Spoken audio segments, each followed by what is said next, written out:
দৃশ্য অদৃশ্যের অনেক ক্ষতি আছে, এগুলো এখনকার সায়েন্স বিশ্বাস করে না। আর সায়েন্স বিশ্বাস করে না বলে যে আমরা বিশ্বাস করব না এমনটাও নয়, ঠিক আছে?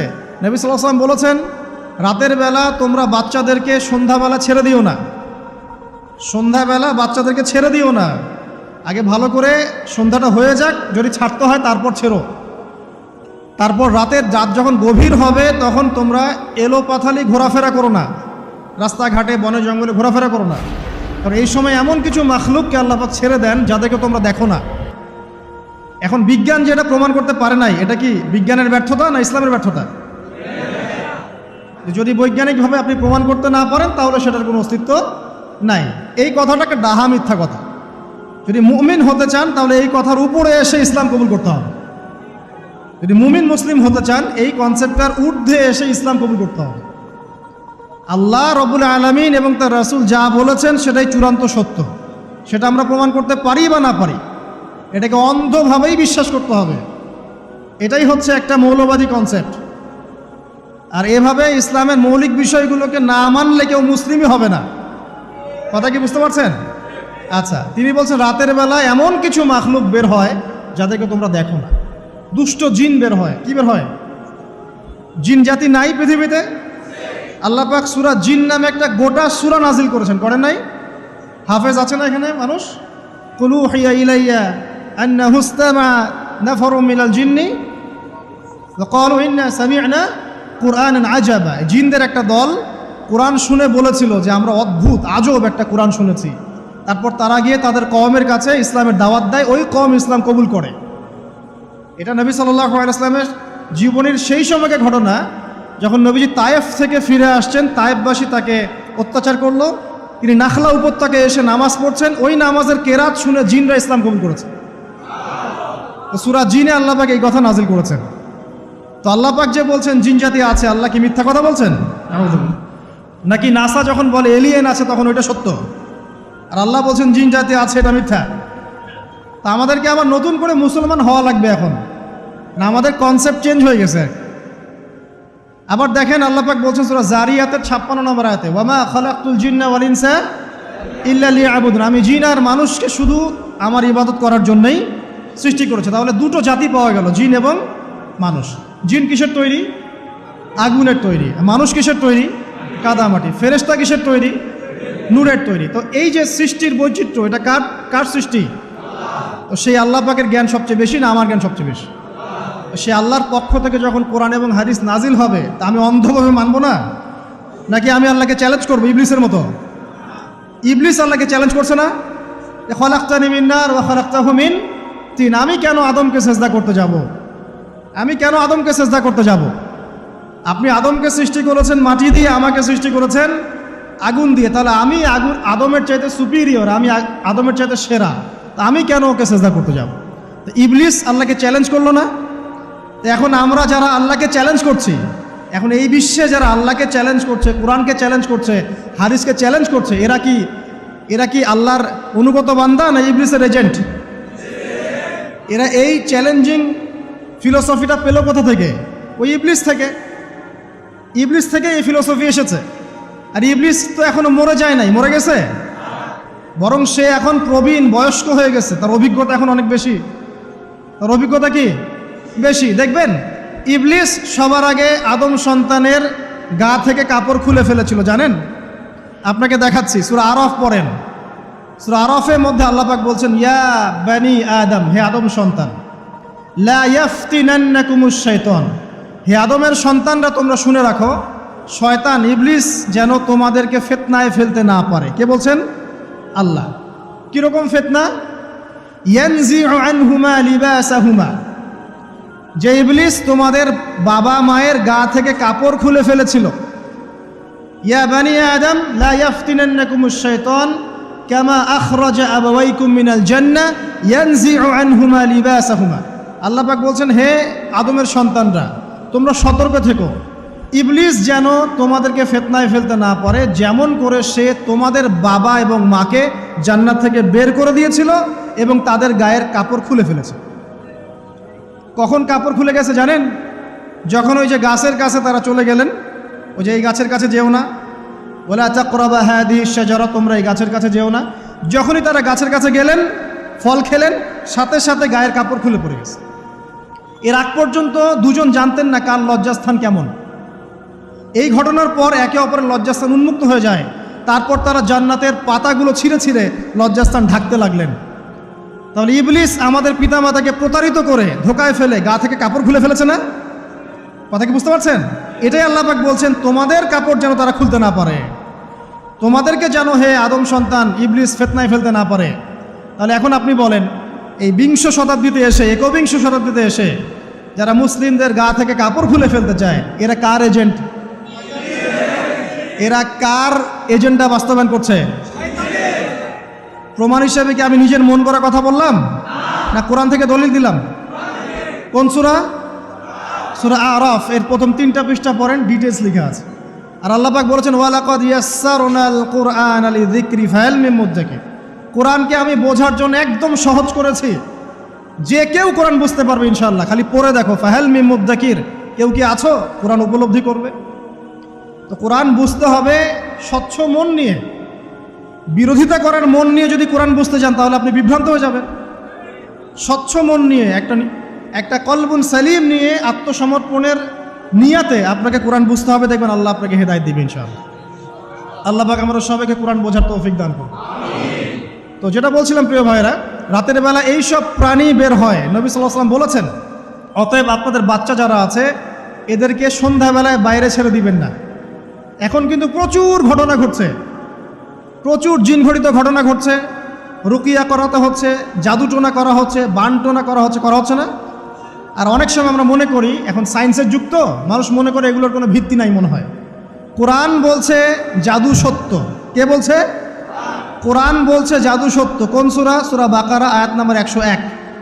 সূরা বাকারা আয়াত নাম্বার 101, 102 পড়ে দেখেন। ওয়াত্তাবাউ মা তাতলু শায়াতিন আলা মুলকি সুলাইমান, এই আয়াতটা পড়েন, বিশাল একটা আয়াত আছে।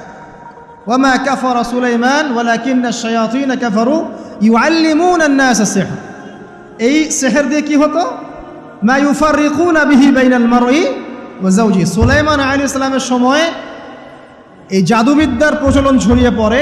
এই জাদু মানুষ শিখে কি করছিল? নারী পুরুষের মাঝখানে, স্বামী স্ত্রীর মাঝখানে বিভেদ সৃষ্টি করছিল। এখন দেখেন না, পরিবারের স্বামী স্ত্রীর বন্ধন ভেঙে যায় না? খুব ভালো সম্পর্ক, হঠাৎ করে সম্পর্ক খারাপ, কেউ কাউকে দেখতে পারে না, এমন হচ্ছে না? এই জাদুবিদ্যা সত্য। এবং এখনকার অনেক ভণ্ড যে কবিরাজগুলো বের হয়েছে, এরা জিনকে তাবে করে নিয়ে এই জিনদের মধ্য দিয়ে মানুষের মধ্যে জাদু ছড়িয়ে দিয়েছে, এবং এর ফলশ্রুতিতে বহু পরিবার ধ্বংস হয়ে যাচ্ছে। এই জাদুবিদ্যা সত্য। রাতের বেলা ঘুমানোর সময়ও আয়াতুল কুরসি তেলাওয়াত করতে হয়। এই হাদিসের রাবি হচ্ছেন আবু হুরায়রা রাদিয়াল্লাহু তাআলা আনহু, যাকে নবী সাল্লাল্লাহু আলাইহি ওয়াসাল্লাম গনিমতের মাল পাহারা দেওয়ার দায়িত্ব দিয়েছিলেন। তো প্রথম রাতে আবু হুরায়রা রাদিয়াল্লাহু আনহু লক্ষ্য করলেন যে মাল চুরি করার জন্য একজন এসেছে। তিনি চোরকে ধরলেন। চোর খুব অনুনয় বিনয় করল যে আমার অবস্থা খুব খারাপ, খুব দরিদ্র, আমাকে ছেড়ে দাও। আবু হুরায়রা রাদিয়াল্লাহু আনহু তাকে ছেড়ে দিলেন। পরের রাতে সেই চোর আরও একবার আসলো, তিনি আবার তাকে ধরলেন, আবারও ছেড়ে দিলেন। তৃতীয় রাতে তিনি তাকে ধরলেন এবং বললেন, এবার তোমাকে আমি ছাড়ব না। তখন সেই ব্যক্তি, বিখ্যাত সাহাবী আবু হুরায়রা রাদিয়াল্লাহু আনহুকে বলছেন যে আমি তোমাকে বিশেষ একটা আমল শিখিয়ে দিব, যে আমলটা করলে পরে রাতের বেলা শয়তান তোমার নিকটবর্তী হবে না।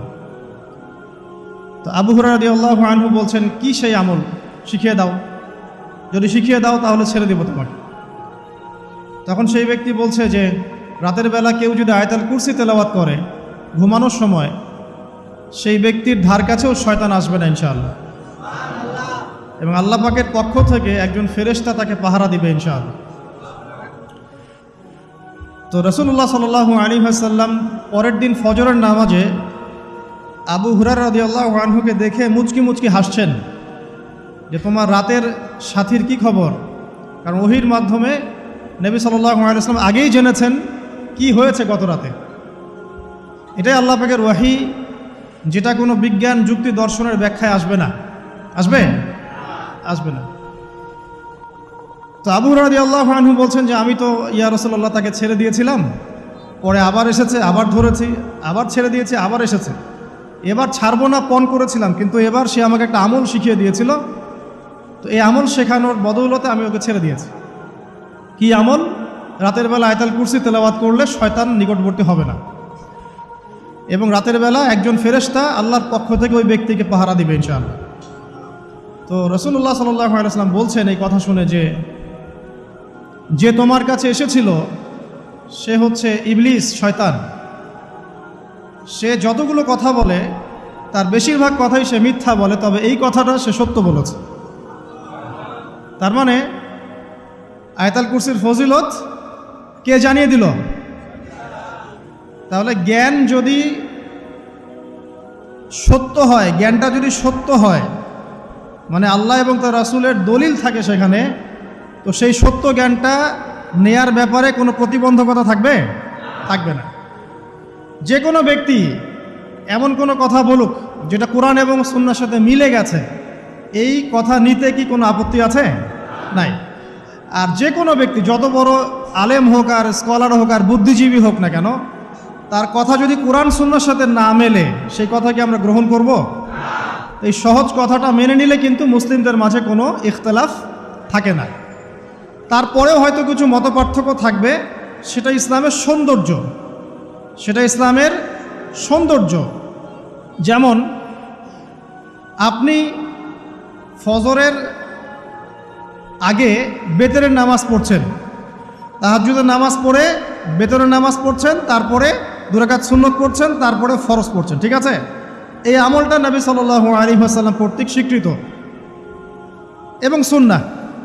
এখন কেউ যদি ঘুমানোর আগেই বেতের নামাজ পড়ে ফেলে, ঘুমানোর আগেই সে বেতের নামাজ পড়ে ফেলে, শেষ রাত্রে যদি নফল নামাজ পড়ার সুযোগ হয় পড়লো, পরে সুন্নত পড়ে ফজরের 2 রাকাত ফরজ পড়লো, তার আমল কি বাতিল? তো বেতরের নামাজ ঘুমানোর আগে পড়লেও চলে, শেষ রাত্রে পড়লেও চলে। ইসলামের এটা সৌন্দর্য না? সৌন্দর্য। মনে করেন যে আপনি জোহরের আগে, ফরজ নামাজের আগে 4 রাকাত সুন্নত পড়লেন, পড়েন না? আচ্ছা, এটা হাদিস থেকে প্রমাণিত তো? আচ্ছা, কেউ যদি 2 রাকাত সুন্নত পড়ে হবে না? হবে না? এটার হাদিস নাই? আছে। তাহলে এটা সৌন্দর্য না? এটা সৌন্দর্য। কখন এটা আমল করলেন, কখন ওইটা আমল করলেন। আচ্ছা, এরকম বলতে গেলে রাত শেষ হয়ে যাবে আসলে। মানে অসংখ্য আমল আছে যেগুলো ইসলামের সৌন্দর্য। রাসূলুল্লাহ সাল্লাল্লাহু আলাইহি ওয়াসাল্লাম সাহাবায়ে কেরামের যুগে এভাবেই সাহাবীরা আমল করেছে। আর এখন কি হয়েছে, আমরা যে হাতির 7 কানার হাতি দেখার গল্প আছে না, কেউ বলেছে হাতি হচ্ছে খাম্বার মতো, কেউ বলেছে কুলার মতো, কেউ বলেছে হাতি হচ্ছে কি বলেন, এই যে কি সুচালু কিশোর মতো। আসলে পুরো হাতি সম্পর্কে এদের কারোই ধারণা ছিল না।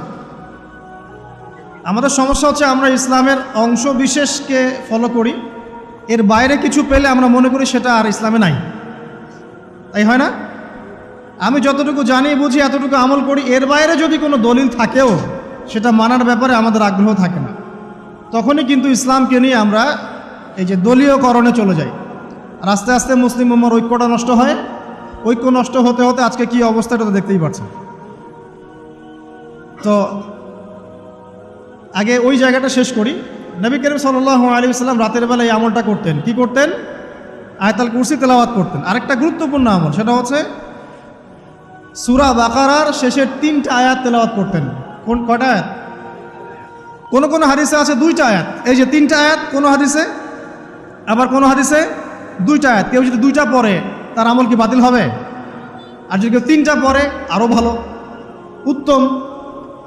ঠিক আছে, তো শেষের 3টা আয়াত হচ্ছে লিল্লাহি মা ফিস সামাওয়াতি, এখান থেকে নিয়ে ফানসুরনা আলাল কওমিল কাফিরিন পর্যন্ত।